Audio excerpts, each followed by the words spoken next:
Hello, good morning. It's me, Teacher Len, and welcome to English Now. Our topic for today is about making connections and making annotations.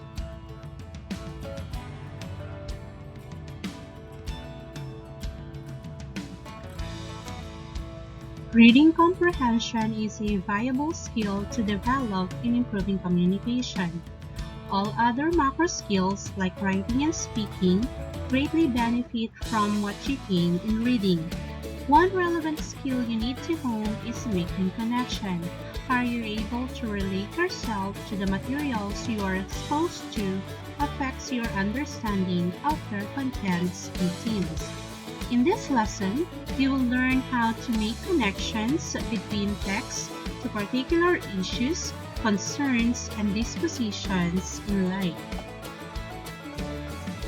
You might have not noticed, but your previous experiences, knowledge, emotions, and understanding affect what and how you learn. That is according to Harvey and Godwin. It is called a schema. Schema, your background knowledge and experiences actually help you make sense and meaning of the material you are exposed to. Learning how to access this prior knowledge, experiences, emotions, and opinions can help you make a connection to the text to help you understand concepts better. Keane and Zimmerman concluded that students like you comprehend better when you make different kinds of connections. These three connections include the following: text to self, text to text, and text to world. The first connections that we are going to discuss is text to self. Text to self connections are actually personal connections that you make between yourself and the selections you are dealing with. Previous experiences, emotions, or opinions may be similar to the one present in the material. Questions to ponder. What does this remind me of in my life? How is this similar to my life? How is this different from my life? Has something like this ever happened to me? For example, I understand how the character feels because this is also I felt when I lost my dog. Second example, the setting makes me think about our vacation house in Siargao. Our next connection is text to text. Text to text connections are connections where you relate one material to another that you have read. Text might be from a similar author, same theme or topic, same genre, and the like. Questions to ponder. What does this remind me of in another book I have read? How is this text similar to other things I have read? How is this different from other books I have read? Have I read about something like this before? For example, the character in this story is like the character in the book I read last year. Second example, these two stories are alike in terms of the plot and the theme. Last but not the least, text to world. Text to world connections are the larger connections that the reader brings to a reading situation, including our perception of the world, which might be vary since we have various sources of learning things beyond personal experiences, such as television, radio, magazines, articles, and movies. Questions to ponder. What does this remind me of in the real world? How is this text similar to things happening in real world? How is this different from things happening in real world? How does this part relate to the world around me? For example, This story is similar to what is now happening in Tanzania.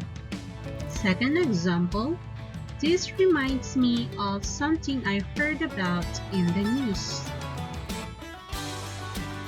Our next topic is making annotations.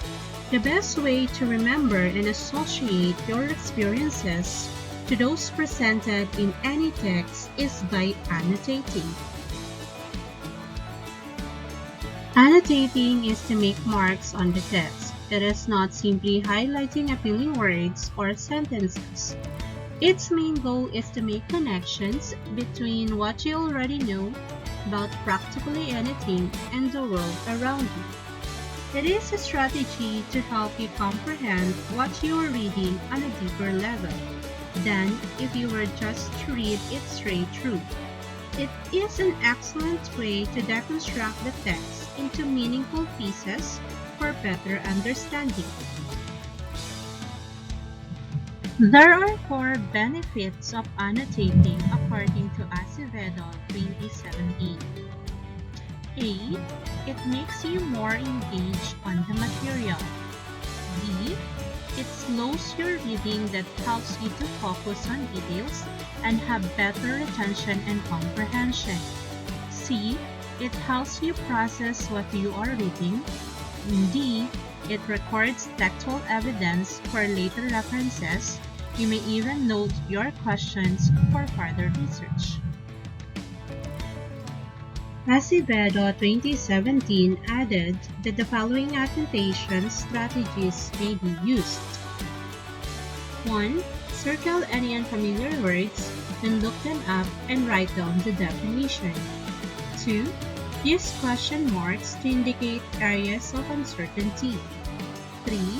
Use stars to indicate anything that seems important, such as themes, symbols, foreshadowing, etc. 4. Use exclamation points to indicate something dramatic or a key turning point. 5. Circle or mark somehow character names anytime they are introduced for the first time. 6. Keep a list somewhere, maybe on the inside cover, of all the characters and their traits. Add to this list as new characters are introduced or as you learn more about existing characters. 7. Write your notes in the margins or sticky notes or in the separate notebook. 8. Paraphrase or summarize each chapter after you finish reading it. 9.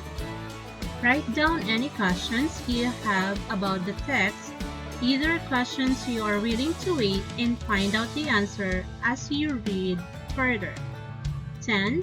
Use color-coded system if that type of theme appeals you. 11. Give each chapter a title. This is an example of how a student used simple symbols or annotations to note significant elements from the poem Crossing the Bar by Alfred Lord Tennyson. The student used symbols which serve as his or her guide in understanding the text. Other annotations were also used to express ideas, ask questions, and clarify important things. Thank you so much for watching the video. I hope you learned a lot. See you in our next video. Thank you.